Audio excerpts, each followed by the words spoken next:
안녕하세요. 소리의 가치입니다. 구독과 좋아요, 알림 설정 부탁드려요. 오늘의 사연 시작할게요. 중학교 친구 때문에 결혼 생활이 점점 무너져가는 느낌입니다. 아니, 친구라기보다는 같은 반 아이였고 그리 친하지는 않았어요. 사실 중학생 때 철없는 마음에 몇 번 놀리거나 하는 정도의 교류만 있었지, 속 깊은 이야기를 나누거나 학교 후 따로 만나 놀거나 점심시간에 도시락을 같이 먹거나 한 적은 없었네요. 어쩌면 이때부터 서로 너무 안 맞았을지도 모르겠어요. 저희 부모님은 늘 빠듯하게 사는 분이었고, 언니와 저, 동생까지 셋이나 되는 자식들을 여유있게 키우지 못했어요. 늘 갖고 싶은 게 있으면 언니니까, 동생이니까 양보하면서 지냈어요. 학업이나 교육관계나 진정성 있는 마음의 이야기는 부모님과 할 줄은 몰랐고, 언니와 동생과의 사이도 그다지 좋지 못해 많이 겉돌았고, 학교에서도 교실보단 교무실에 출석하는 시간이 많았었어요. 그에 반해 그 친구는 부모님이 두 분 다 해외에 거의 늘 나가 있던지라 초등학교 때부터 혼자 살았습니다. 가정부 아줌마만 하루에 한 번 왔다 가는 중학교 1학년. 한 달 순수 용돈이 10년도 훨씬 전에 50만 원이었으면 말 다 했죠? 정말 갖고 싶은 것, 먹고 싶은 것, 사고 싶은 것, 그 애는 다 가졌었어요. 그래서 그 애가 별로 마음에 들지 않았었어요. 철없던 마음에 나도 갖고 싶은 것, 원하는 것, 누구 눈치 안 보고 마음대로 갖고 싶고, 그런데 저 애는 나보다 풍족한 삶을 사는구나. 셈이 나서 많이 놀리고 그랬네요. 그 아이는 살이 많이 쪘었거든요. 아침에 지각을 하면 밥 먹느라 그랬냐, 점심때 밥 먹고 있으면 얼마나 더 찌려고 그러냐. 신기하게도 누가 무슨 음식을 주면 절대 손대지 않고, 학교 앞 분식점에서 파는 떡볶이, 튀김, 꼬치 같은 것도 청결하지 못해 안 먹는다는 그런 모습도 있는 자의 거만같이 느껴져서 많이 놀렸어요. 중학교 1, 2, 3학년을 내리 같은 반이었는데 2학년 때는 학교에서 휴대폰을 제일 먼저 사들고 다녔다는 이유로 뺏어 쓴 적도 있습니다. 3학년 때는 그 아이가 기죽지 않고 잘 지내는 모습이 얄미워 이간질도 하고, 그 아이가 혼자 놀게 하고 그랬네요.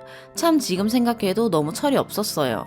제 자신의 가정 형편이 나쁜 걸 그 아이에게 화풀이 했다니 정말 지금 생각해도 너무 부끄러워요.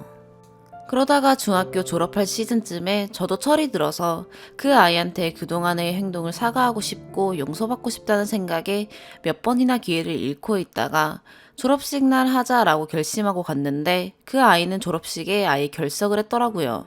그게 제가 기억하는 그 아이였어요. 그리고 4년 전에 저는 결혼을 했어요. 좋은 남편, 좋은 시댁 만나서 행복하게 잘 지내고 있었어요. 결혼하고 2주 좀 못 돼서 시어머니 아는 언니분을 소개받게 되었어요. 시댁의 형편이 많이 어려운데 도움도 많이 받고 있고 따뜻하고 인자한 분이라고. 신세 많이 지고 있으니까 나중에 시어머니가 어떻게 돼서 하늘로 먼저 가게 되더라도 저희 내외가 한 번씩 찾아뵙고 인사드리면서 좋게 잘 지냈으면 좋겠다고. 그 후로도 몇 번 더 뵈면서 이모님이라고 부르게 됐고, 이모님 정말 자상하고 따뜻하고 인자한 분이더라고요. 진짜 이모가 생긴 것처럼 좋았어요. 아이 임신했을 땐 육아용품 일체를 다 유명 메이커로 해주시고, 저희 에어컨 없이 지낸다고 저희 아이 생각해서 에어컨도 넣어주시고, 한 달이나 두 번에 한 번씩은 꼭 저희 불러서 맛있는 식사도 대접해주시고, 우습지만 저희 시어머니보다 더 정이 가더라고요. 안부 전화 이런 것도 누가 시키지도 않았는데 하게 되고, 누구나 그렇잖아요. 날 좋아해주는 사람 있으면 나도 그 사람이 좋고. 그러다가 재작년에 이모님 아드님이 결혼하신다는 소리를 들었어요. 그래서 식장에 가서 축하도 했습니다. 그쪽 신혼여행 다녀와서 얼마 안 있다가 시어머니 이모님 두 분 다 아주 친한 사이고, 그 자식들도 이젠 결혼을 했으니 서로 교류하고 지냈으면 한다는 말에 같이 자리하게 되었었어요. 사실 결혼식장에서 신부 측 이름 보고 굉장히 놀랐었어요. 위에 썼던 그 아이 이름과 똑같았거든요. 게다가 그 아이가 이마와 코 밑에 점이 있었는데 그 신부도 같은 위치에 점이 있었고, 그래서 그 아이 같다라고 생각을 했었어요. 그때 그 결혼식에서 오랫동안 잊고 있던 옛날 일들이 생각이 났고, 다시 만나게 된 자리에서 식사하고 이야기하고 하다가 자리 이동을 하러 주차장으로 가는 타이밍에 그 아이 걸음 속도에 맞춰서 재빠르게 말을 건넸었어요. 나 중학교 때 너와 같은 반이었던 누구다. 안 그래도 그때 내가 했던 일 사과하려고 했었는데 기회를 찾기가 힘들었었다. 지금이라도 인연이 돼서 참 반갑다. 그땐 정말 미안했다 라고 하니 그 아이 천사표 같더라고요. 그땐 뭐 다 그런 거지. 고마워. 지금이라도 사과해줘서 라고 하더라고요. 그래서 한결 맘도 편해졌고 이제서야 친구가 된 것 같았거든요. 친구끼리는 서로 잘못한 게 있어도 그냥 웃고 넘어가잖아요. 그래서 바보같이 신랑한텐 말도 못하고 며칠을 좋아했네요. 서로 이해할 줄 알고 아껴줄 수 있는 진정한 친구가 생긴 것 같아서. 집은 차로 10분 거리라 신랑 출근시켜놓고 일주일에 두어 번씩은 서로 집에 번갈아 가면서 놀고 참 잘 지냈어요. 그런데 올해 초부터 조금씩 뭔가가 무너져가는 느낌이에요. 이모님, 그러니까 그 친구한텐 그 친구 시어머니죠. 작년 말 친구가 출산을 하면서 이모님이 입이 떡 벌어지는 2층짜리 전원주택을 해주셨어요. 부부들 아이 하나 사는 집인데 며느리가 뭘 해도 예쁘다고 아들내애가 그렇게 끔찍히도 예쁘다고 좋은 곳에서 예쁘게 살라고 마련해 주셨다네요. 집들이 다녀온 날 조금 속이 쓰리더라고요. 사실 한 달 전에 시어머니 몸이 안 좋으셔서 수술을 하시게 됐었는데 저희가 그리 좋게 살지 못하는 형편이다 보니 이모님에게 몇 달만 융통해 줄 수 없겠냐고 물었을 때는 현금이 다 묶여서 힘들다고 단칼에 거절하셨는데 아무리 피는 물보다 진하다지만 이쪽이 사람 건강이 달린 문제인데 매정하게 모른 척을 하실 수가 있으셨는지. 결국 저희 친정에서 아는 분께 빌려 급한 불 껐네요. 그래도 저희 시어머니 이모님하고 없어 죽고 못 사는 사이네요. 그러다 보니 친구하고도 자주 마주치는데 만날 때마다 이모님께서 친구 자랑이 넘칩니다. 우리 며느리는 요즘 애라 까탈스럽고 그런가 싶었는데 애가 수더분해서 부처같이 지낸다느니. 어린 시절에 혼자 자라서 사람 정이 그리운 애라 곧잘 애교 부리고 그래서 그게 귀여워 죽겠다느니. 아들이 무뚝뚝하고 멋이 없었는데 장가 들고 나서부턴 어머니 사랑합니다 소리도 하고 그런다느니. 그것까진 들을만 하지만 저희 시어머니 듣는 태도가 또 너무 서운해집니다. 요즘 그런 애가 어딨냐 잘해주라느니 딱 봐도 애가 넉살 좋게 생겼다느니 나한테도 어머니 하면서 애교 부리더라 귀엽더라 이걸 제가 듣는 앞에서 맞장구를 칩니다. 당연히 저 좋을 리가 없죠.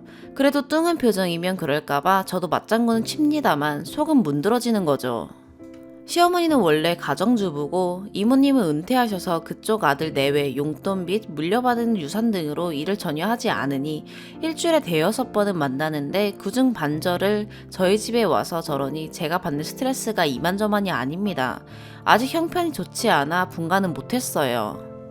시어머니만 그러면 그러려니 옛날 사람이라 그러려니 넘기겠는데 신랑이 친구 남편하고 친해져서 한 번씩 이야기를 하는 것도 스트레스 받네요. 재수씨가 땡땡이 뭐 한다고 뭐 해줬다더라. 와이셔츠에 속옷에 다 다려준다더라. 홈패션이 뭔지 배워서 옷도 만든다더라. 이불도 만들고 뭐도 만든다더라. 아침 식사 꼬박꼬박 차려주고 자기가 집에 들어오기 전엔 절대 먼저 안 잔다더라. 무슨 기념일이라고 케이크를 만들어 줬다더라. 언젠가부터 남편도 비교를 하기 시작했는데 그냥 적당히 하자 대충 살자 나도 당신이 돈 잘 벌어오면 맞벌이 안 하면 해줄 수 있다. 우리 집도 아니고 내 살림도 아니니 무슨 음식을 하려고 해도 눈치가 보여서 못한다. 집 사와라. 그럼 해준다. 이렇게 맞장구 칠 때마다 싸우고 남편은 밖으로 겉도는 것 같고 최근엔 그 집 애 때문에 우리 아이가 너무 상처를 받아요. 결정적으로 이것 때문에 이렇게 긴 글을 썼네요. 그 집에 놀러 가면 아직 2살인데 잘잘못을 알겠어요? 갖고 싶은 거 있으면 손이 먼저 가고 입으로도 들어가고 할 나이인데 그 집에 놀러 가면 장난감이나 먹을 간식 같은 거로 그 친구와 제 아이가 싸움이 납니다. 그 친구 아이와 제 아이가 아니라요. 친구 아이가 아직 의사표현을 못합니다. 뭘 알겠어요. 장난감 같은 거 갖고 놀고 싶어서 가지고 놀 때 특히 공을 벽에 튕긴다거나 하면 그러는 거 아니라고 이렇게 주고받는 거라고 저한테 제대로 알려주라고 비웃는 듯 마는 듯한 야릇한 웃음으로 가르치려 듭니다. 그래서 아직 앤데 그럴 수도 있지. 그러면 어릴 때 사물을 제대로 대하는 걸 가르치는 것도 중요하다나 뭐라나 하면서 꼭 무시하는 것처럼 이야기를 합니다. 얼마나 기분이 나쁜지. 그리고 아이가 집에 갈 때 한 번씩 그 집 장난감을 챙깁니다. 제 아이는 A라 하고 친구 아이는 B라고 하겠습니다. 그럴 땐 제가 집에 가서 아이 안 볼 때 챙겨다가 다음에 가져다 주고 해도 될 것을 꼭 그 친구는 A야 이건 B 거예요. A도 가지고 놀고 싶겠지만 이따가 B가 가지고 놀고 싶을 때 없으면 A가 슬프겠지요? A도 B가 좋아하는 장난감 다른 사람이 가져가는 거 싫지요? 그러니까 이건 다음에 A가 집에 놀러 올 때 다시 가지고 놀아요. 이러면서 애가 울고불고 해도 타이른답시고 부둥켜 안고 설득에 설득을 해가면서 뺏어갑니다. 그럼 또 전 생각을 해야죠. 이 애가 이렇게까지 우리 애한테 해도 되는 건가? 너무한 거 아닌가? 그래도 친구는 서로 이해하는 거라는 생각에 넘어가곤 했는데 아무리 생각해도 이건 아닌 것 같아요. 이 친구의 결혼을 기점으로 제 결혼 생활이 조금씩 무너져 내리는 것 같아요. 없는 살림이 시작했지만 좋은 남편과 시어머니, 가정 형편 어려울 때 도와주시던 이모님까지 어느 가정보다 행복하게 살았는데 제 인생의 주인공이 제가 아닌 그 친구가 되어가는 것 같아요. 어린 시절 철없던 실수도 이해하는 것처럼 넘어갔던 그 친구도 지는 게 이기는 거라고 일부러 앞에서만 난 다 이해했어 쿨해 하고 뒤에서 절 조종하고 제가 궁지에 몰리는 걸 즐기는 것만 같아요. 이런 생각이 든 결정적인 계기가 어제는 시어머니가 비도 많이 오고 하니까 부침개랑 전이랑 몇 가지 하시더니 그 친구네 집에 좀 가져다 주라길래 선뜻 알겠다고 하고 가져갔어요. 반찬통은 바로 받아왔으면 좋겠다 해서 갔는데 마침 친정 식구들이 놀러 왔었다고 하더라고요. 그러면서 안에 들어오라고 하면서 제 소개를 하는데 그 친구 친정 엄마가 묘하게 웃더라고요. 네가 그 땡땡이구나 이러면서 친구가 엄마 왜 그래 그러지 마 이러면서 저 부엌으로 끌고 갔고 식탁에 앉아서 전하고 부침개 옮겨 담는 거 보면서 멍하니 있었는데 친구 친정엄마가 하는 소리가 땡땡이 중학교 때 조금만 덜 짓궂게 하지 그랬냐면서 고등학교 때 안 좋은 소문이 많이 돌아서 반학기도 못 채우고 그만뒀었다고 속상했다면서 그 큰 목소리로 비웃으면서 그러는데 얼마나 얼굴이 뜨겁던지. 그런 이야기는 차라리 다른 날 잡아서 해도 되는 거고 자기 친정엄마한테 듣는 것보다 저한테 직접 했어야 되는 이야기잖아요. 제가 일부러 고등학교 그만두라고 그랬던 것도 아니고 그냥 어릴 적 실수였는데 게다가 사과까지 다 하고 끝낸 이야기를 나이도 먹을 만큼 먹었는데 이제 와서 뒷담화를 하는 건지 너무 수치스럽고 낯이 뜨거워서 그냥 죄송합니다 하고 정신없이 나왔는데 저녁 때 머리가 아파서 누워있다가 허공에 발길질을 몇 번이나 했네요. 분하고 분해서. 앞에선 다 이해한 척 그럴 수도 있다고 성인군자처럼 해놓고 난 친구라고 믿고 의지했는데 나도 그때 일은 충분히 아프고 힘든데 자기 편 많은 친정 식구들이 있는 자리에서 그렇게 선입견 심어주고 나쁜 사람 되게 보고만 있는 건지 친구 잘못 사귄 것 같고 참 너무하네요. 분해서 잠도 못 자고 끙끙 앓다가 남편한테 그 친구 때문에 속상하다고 했더니 신랑도 하나뿐이 아내만 몰라주고 그냥 잊어버려 그럴 수도 있지 이러고나 있고 너무 화나서 뭐라고 했더니 그럼 애초에 잘하지 그랬냐고 아니면 차라리 바꿔 태어나지 그랬냐고 그래서 한바탕 싸우고 밤새 화가 분이 안 풀려 이렇게 글을 쓰고 있네요. 신랑은 아예 나가서 들어오지도 않았어요. 요새 자주 그러네요. 이러다 이혼하는 건 아닐까 너무 두려워요. 말이 맞벌이지 한 달에 50만 원 버는데 이혼하게 되면 당장 지금보다 더 힘들 텐데 우리 아이는 내가 어릴 적에 겪던 기분 안 느끼게 해주고 싶은데 그리고 솔직히 저라고 모르겠어요? 과거를 어떻게 되돌려요? 서로 이해하고 덮기로 했으면 거기서 끝내야지. 들쑤신 건 내가 아닌데 너무 억울해요. 정말 요즘 많은 생각이 들어요. 그 애는 어릴 적부터 풍요로운 삶 속에서 넘치는 인생, 즐거운 인생, 행복한 인생, 뭐든지 다 가질 수 있는 환경에서 태어나서 누릴 거 다 누리고 그런 환경이 뒷받침돼서 좋은 사람 만나, 좋은 가정 만나, 정말 드라마처럼 멋진 인생만 앞에 펼쳐졌는데 전 둘째로 태어나 아래 위로 다 치이고 여유 하나 없는 빡빡한 가정 환경에서 엇나가도 붙잡아줄 사람이 없는 정말 척박한 환경에서 그래도 꽃 피워보겠다고 사랑하는 사람 만나 가정을 꾸렸는데 끝끝내 끝은 썩은 동아줄이 되는 건 아닌가 싶고 현재 결혼 생활 너무 불만족스러워요. 시어머니나 남편이나 아이나 그 친구의 그늘 아래 있는 것 같고 위에도 말했지만 제 인생의 주인공이 제가 아닌 그 친구의 손가락 말 한마디로 좌지우지되는 기분이고 살아도 사는 재미를 못 느끼겠어요. 어쩌면 좋을까요? 그 친구에게 화라도 한번 내볼까요? 자꾸 우리 식구들이 너와 비교하는 것이 지긋지긋하다. 과거의 일이 회자되는 것이 불편하다. 차라리 싫으면 싫다고 해라. 따져 물을까요? 그럼 사과도 받고 제 맘도 편해질까요? 어찌 보면 제가 최대 피해자 같네요. 두 번째 사연입니다. 여기 학부모님들이 많으시니 여쭙니다. 아내 아이디로 쓰는데 정말 어째야 할지 모르겠습니다. 딸 아이가 지금 중학교 3학년인데 그동안 되게 예민하게 굴어서 그냥 사춘기인 줄 알았습니다. 학교에서 무슨 일이 있었는지 아내가 물어도 봤던 모양인데 그냥 무조건 없다 그랬답니다. 아이가 공부를 정말 열심히 하면서 2학년 때 성적도 엄청 올랐는데 그거에 성취감을 느낀다기보다 뭔가 악에 받쳐서 공부하고 스트레스 받아 하는 느낌이길래 아내가 담임 선생님에게 따로 연락해서 아이 학교 생활 어떠냐고 물어보기까지 했답니다. 그런데 담임 선생님조차도 대수롭지 않게 그 나이 때 여자아이들 워낙에 예민하다며 오히려 너무 무슨 일이냐고 간섭 안 하고 혼자 성장하게 두는 게 더 나을 거라는 조언까지 받았고요. 그래서 정말 사춘기와 공부 스트레스로 예민해졌다고만 생각했습니다. 그런데 아이들 개학이 연기되고 아이가 주로 집에만 있으면서 성격이 눈에 띄게 변했습니다.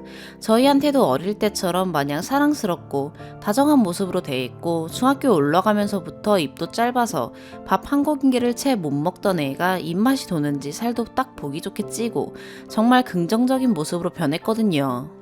아내랑 저랑 회사는 다르지만 같은 업종이라서 이번에 코로나 때문에 같이 재택근무를 했는데 세 식구 함께 지내면서 어디 놀러 가거나 특별한 걸 하지 않아도 이렇게 화목할 수 있나 싶었습니다. 그러다 4월 들어가면서부터 계약 일정에 대한 논의가 활발하게 뉴스에 나오기 시작했는데 또 아이가 예민하게 굴고 우울해하고 밥도 안 먹고 부모를 대하는 태도도 불손해지고 아이가 나아졌다가 다시 돌아가니 이건 사춘기의 문제가 아닐지도 모른다는 생각이 들더라고요. 아내한테 버릇없이 말한 일로 제가 야단을 치게 되면서 도대체 뭐가 문제냐고 물었는데 아이가 못 놓아 울듯이 토해내듯이 하는 말이 학교에서 심한 괴롭힘을 당하고 있었는데 엄마랑 아빠한테 말할 수가 없었다며 선생님도 그냥 친구들끼리 좀 다툰 건 줄 안다면서 아무도 도와주지 않아서 혼자서 버티고 있었고 다시 계약이 다가오니 숨이 안 쉬어진다고요. 진짜 다시 학교로 돌아갈 바에는 죽고 싶다는 이야기까지 하는데 제가 눈앞이 캄캄했습니다. 아이 데리고 병원 가서 검사받아 보니 우울증도 있었고 극심한 스트레스로 인해서 자율신경계 이상 소견까지 보였습니다. 호흡에 불편함도 있었고요. 제 아내는 평소에도 말이 많지 않고 늘 혼자 속으로 삭히는 성격입니다. 아이가 아파하는 걸 보면서 정말 같이 울고 싶었을 텐데 아이 앞에서 자기가 울면 아이가 엄마가 나 때문에 슬퍼한다고 죄책감 느낄까봐 울지도 못했어요. 그동안 사춘기는 다 그런 거다 하면서 너무 안일하게 생각했던 스스로가 너무 싫다며 아이한테 우선 잘해주고 보듬어주고 아이가 울거나 예민하게 굴어도 다 받아주며 지냈습니다.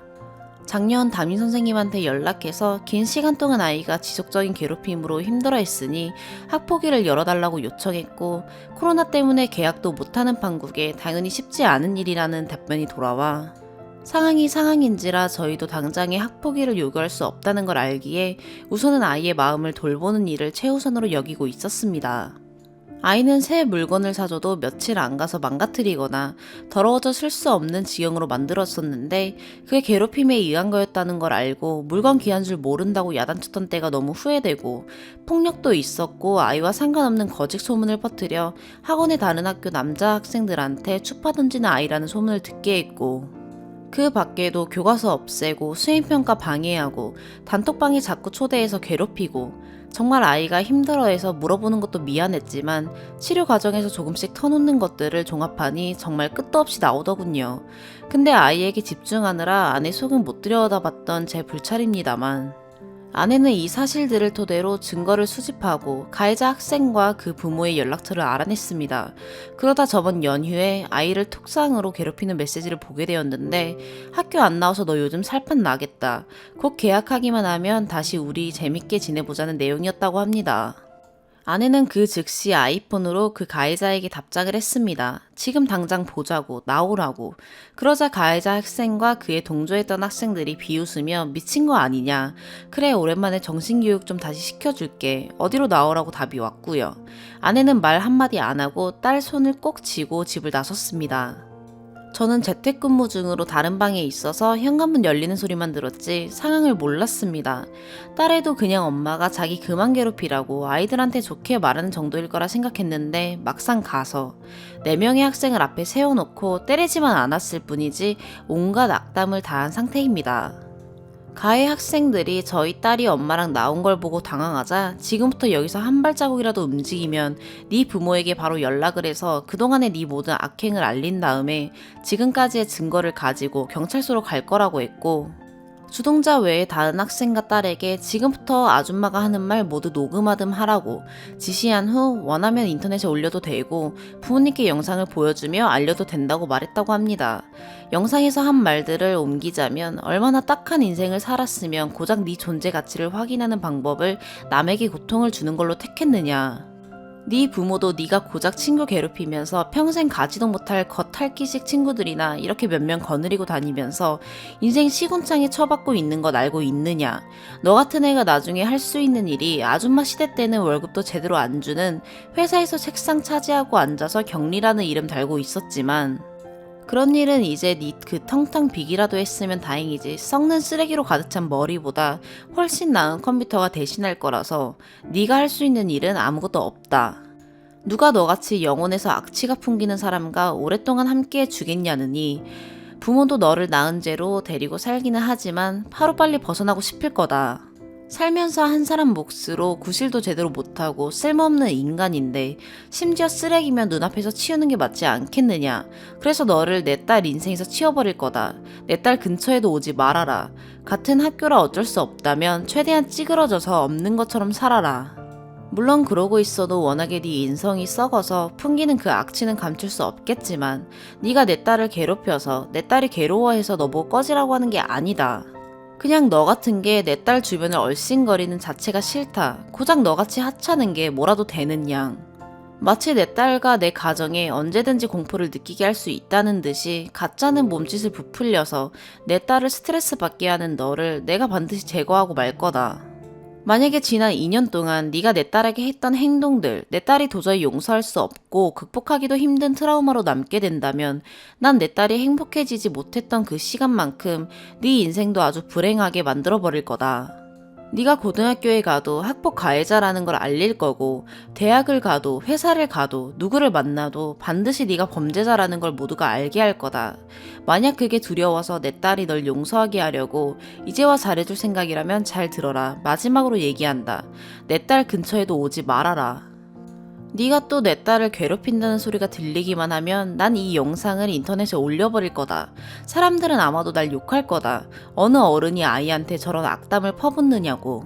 그런데 내가 욕먹더라도 난 꼭 널 불편하고 곤란하게 만들 거다. 네가 잘난 줄 알고 센 줄 알았던 친구들은 나한테 이렇게 한마디도 못하고 욕을 먹고 있는 이 영상을 보면서 네가 아무것도 아니라는 것을 알게 될 거고, 그러면 지금과는 다른 상황이 펼쳐질 거다. 그리고 그 상황은 분명 네 마음에 들지 않을 거다. 학교 홈페이지에 올리고 SNS에 올리고 학부모들 단톡방, 학생 단톡방에도 올리고 선생님들 비상 연락망을 통해서도 모두 보내버릴 거다. 내가 미친년 소리를 듣거나 처벌을 받더라도 상관없다. 그렇게 해서 네가 얼마나 쓰레기고 상대할 만한 가치가 없는 하찮고 가짠고 우스운 사람인지 네 주변에 모두가 알게 하는 게 내 목적이다. 다시 한번 말하지만 내 딸 근처에 얼씬대지도 이제와 잘 지내려고 하지도 말고 원한다면 이 영상 그대로 네 부모에게도 보여줘라. 제 아내는 손끝 하나 되지 않았습니다. 그리고 그 가해 학생이 뭐라는 거냐, 미친 거 아니냐 하면서 소리를 지르면 그 소리보다 더 큰 소리로 할 말을 이어가면서 가해 학생을 몰아붙였습니다. 큰 언성에 사람들이 주위로 많이 모여들었고 끝에 가서는 주동자 학생은 오느라 정신이 없더군요. 다른 아내의 모습에 오히려 너무 놀라서 집에 오자마자 조용히 방으로 들어갔다가 제가 일하고 있던 방으로 들어와서는 자기 때문에 엄마 처벌받으면 어떡하냐며 울면서 운상을 보여줘서 그제서야 저도 알게 됐습니다. 다시 집에 돌아온 아내는 마치 아무 일도 없는 듯해서 도대체 왜 그랬냐고 물어보자 그냥 그러고 싶었다네요. 영상 올리면 안 된다는 것도 압니다. 사실 딸도 아내가 영상 진짜 올려버릴까봐 앞으로 또 괴롭힘을 당해도 말 못할 것 같다고 하고요. 제가 궁금한 건 저런 말을 한 것만으로도 혹시 아내가 처벌받게 되는 법적 근거가 있느냐는 겁니다. 사실 상황 자체로는 저도 속이 다 시원하고 진작 딸을 지켜주지 못한 게 더 한스럽지만 그래도 딸을 위해서도 일이 너무 커지는 것은 지양해야 할 것 같기도 하고 무엇보다 딸이 불안해합니다. 엄마가 진짜 처벌받을까봐 공공장소에 사람 많은 곳에서 모욕을 주는 언행을 한 거니 사실 가져다 붙이면 모욕죄 같은 걸 가져다 붙일 수 있는 것 같아 진심으로 걱정입니다. 그쪽 부모가 아직 연유에 있었던 일을 모르는 것 같습니다. 아직 아무 연락이 없는 걸 보니 그래도 본 사람이 한둘이 아니니 앞으로 어떻게 해야 될지 감도 안 잡힙니다. 저희가 준비해야 할 게 있을까요? 다른 것보다 딸이 정말 많이 걱정합니다. 추가합니다. 우선 아빠로서의 태도에 대한 질타와 제 아내에 대한 칭찬, 그리고 제 딸에 대한 위로와 응원 모두 감사합니다. 글을 쓴 이유는 아내가 처벌받을까봐 걱정돼서인 것은 맞습니다. 그러나 그 처벌이 두려운 이유는 아내가 잘못한 것이 없기에 억울한 일을 당하게 두고 싶지 않아서였습니다. 아내에게 왜 그랬냐고 물을 때도 질타의 뉘앙스는 아니었습니다. 저한테 말도 없이 여자 둘이 나가서 혹시 위험한 상황이라도 놓였으면 어쩔 뻔했나 하는 미안함과 걱정에서 나온 말이었죠. 물론 그 걱정이 무색할 정도로 제 아내는 제 딸을 잘 지켜냈지만 그냥 그러고 싶었다는 아내의 말에 그래 너도 잘했어 라고 대답했고요. 아이는 지금 말 그대로 심신미약 상태입니다. 괜찮다. 아무 일 없을 거다. 걱정하지 마라. 너는 겪지 않아도 될 일을 이미 너무 많이 겪었다. 엄마랑 아빠가 다시 평화로운 일상을 돌려줄게. 라고 여러 번 이야기했습니다.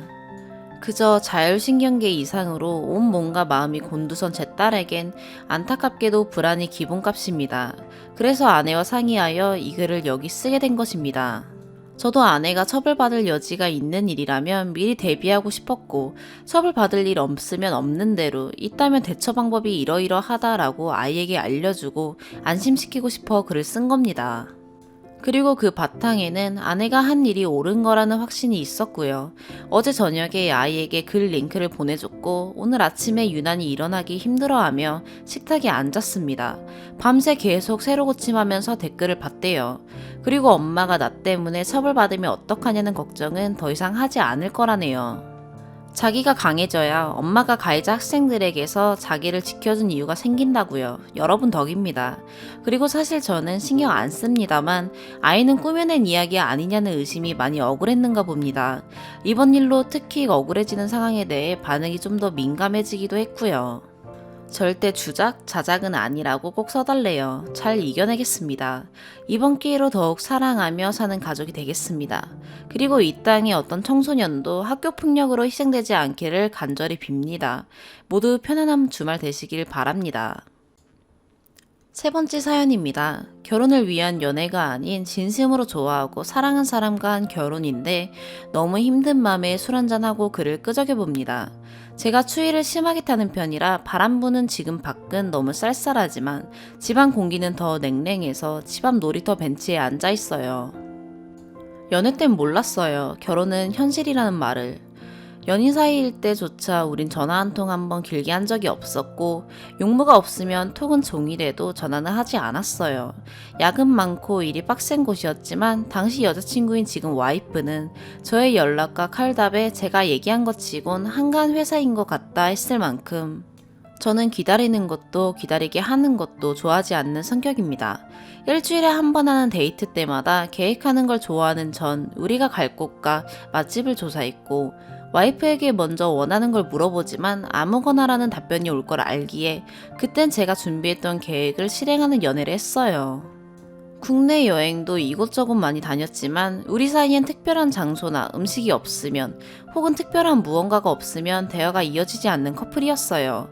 어색한 공기가 싫었던 전 늘 대화 주제를 정하고 말을 이어갈 수 있게 인터넷에서 본 기사거리나 이슈, 지인들의 해프닝 등 가십거리를 준비하곤 했었죠.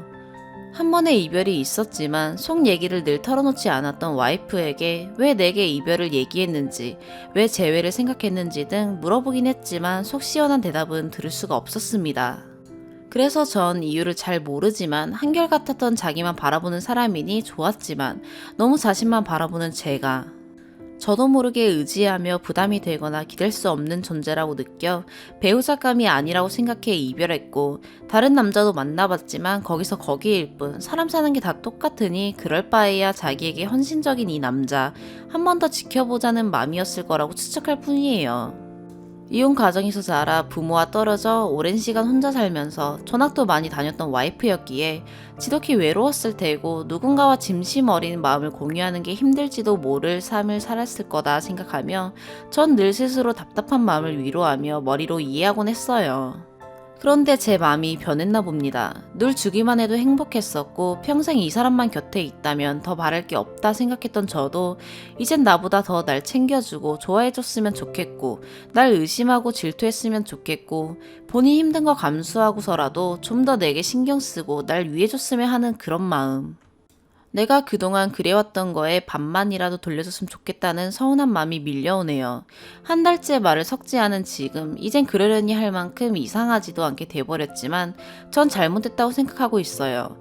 바람 사기 폭력이 아니라면 그저 서로 사고방식이나 편견 혹은 생활 습관이나 오해 등에서 생긴 문제라면 이해가지 않아도 맞추려고 노력하는 게 부부고 나와 다른 사람을 이해하려면 대화를 하면서 속내를 솔직히 밝히면서 공유해야 한다고 생각하지만 와이프는 말을 하지 않아요.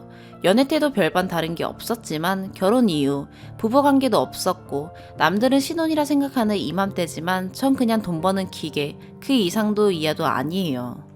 사이가 괜찮을 땐 그냥 간만에 만난 친구와도 나눌 수 있는 정도의 얘기만 할 뿐 수다스럽진 않지만 그래도 대화하는 걸 좋아하는 저와는 너무 다른 사람이었구나 라는 걸 이제야 실감하네요.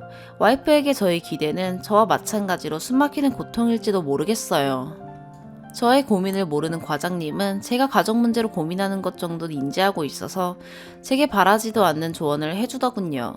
본인도 아이 낳고 살다 보니 와이프는 여자로 보이지 않고 의리로 살아가는 거라며 남자들 인생이 다 그런 거 아니겠냐 하시며 너가 무슨 상황인진 모르겠다만 아무리 커봐야 이혼밖에 더 있겠느냐며 상냥하지만 제멋대로기도 하고 뒤에선 할 짓 다 하는 이런 과장님도 매일 하루에 한 번씩 형수님과 다정한 전화통화를 하는데 그마저도 부럽다는 생각이 들더군요.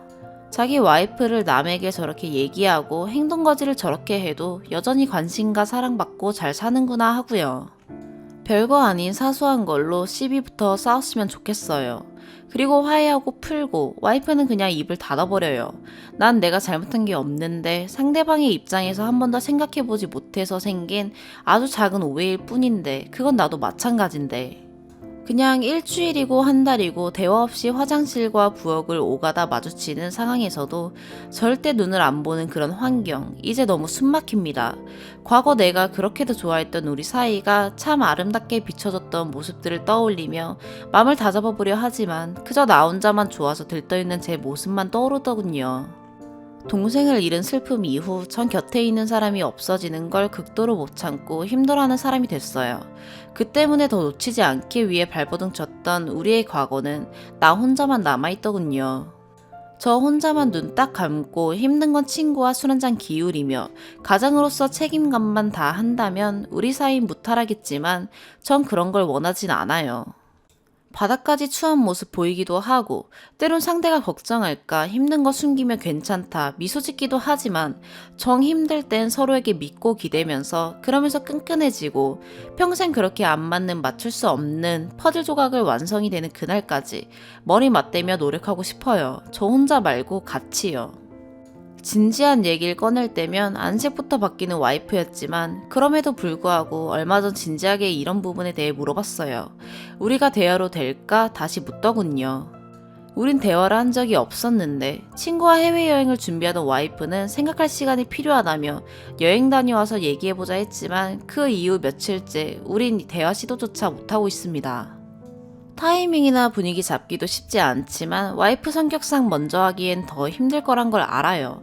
하지만 이번만큼은 제가 아닌 와이프가 먼저 손 내밀어 주길 전 지켜보고 있습니다. 너무 긴 글이 되어버렸네요. 아마 글은 묻힐 테고 끝까지 보신 분도 없을 거라 생각합니다. 힘든 거 하소연하면서 그럼에도 제가 이해심이 부족해 미처 모르고 노력할 수 있는 부분이 있지는 않을까 싶은 마음 때문에 조언 반, 푸념 반으로 끄적였어요. 만약 글을 다 보신 분이 계시다면 제게 어떤 말이건 하고 싶은 말이 있으시다면 답변 부탁드립니다. 늦은 밤 편히 주무세요. 감사합니다. 추가. 글을 쓴 지 한 달 반이 조금 더 지난 것 같네요. 와이프가 손 내밀어 주길 기다렸는데 잠시 떨어져 지내자라는 와이프의 말이 이혼의 전조라는 걸 알았기에 이혼하자고 서류를 내밀었습니다. 이제 곧 남이 될 사이지만 이유라도 알 수 있겠냐고 물어봤으나 역시나 속 시원한 대답은 들을 수 없었어요. 제가 너무 좋은 사람이란 걸 알지만 자신이 부족해서 미안하다는 말뿐이네요. 추억은 힘이 없었고 제 진심은 닿질 않았고 와이프의 말은 전 이해할 수 없었지만 아무리 노력해도 그 관계가 힘들게만 느껴진다면 놓는 게 옳은 길이겠죠. 술도 안 마셨는데 글 쓰는 와중에도 구토가 나오네요. 아직은 힘든가 봅니다. 시간이 해결해 주겠죠. 주는 것에 대한 행복을 모르는 사람처럼 불행한 사람은 없다는 글귀를 본 적이 있어요. 와이프를 원망하기도 부족한 저를 자책하기도 했었지만 저는 그런 행복을 느껴본 사람이기에 그런 마음을 갖게 해준 와이프에게 감사함과 사랑했던 제 마음의 진심을 확인하는 시간이구나. 그냥 그렇게 받아들이려 노력 중입니다. 바다 조망이 보이는 아파트에 사는 게 소원이라고 얘기했던 와이프의 꿈을 이제 몇 달 뒤면 이룰 수 있었는데 이제 그 집은 저 혼자 사는 건 의미가 없으니 텅 비어 있게 되겠죠. 서로가 참 많이 기대했는데 낡은 가구들로 채워진 좁은 전셋집에 제대로 된 신혼의 환상을 보여주지 못하고 끝내게 돼서 너무 미안한 뿐이네요. 여기 계신 분들의 가정사를 제가 알 순 없지만 그래도 다들 너무 대단하신 분들이세요. 그러니 이 글을 보신 모든 분들이 행복해지셨으면 좋겠습니다. 그리고 와이프도 저도요. 오늘도 시간이 많이 늦었네요. 모두 평안한 밤 되세요. 오늘의 사연 여기까지입니다. 구독과 좋아요, 알림 설정 부탁드려요. 시청해주셔서 감사합니다.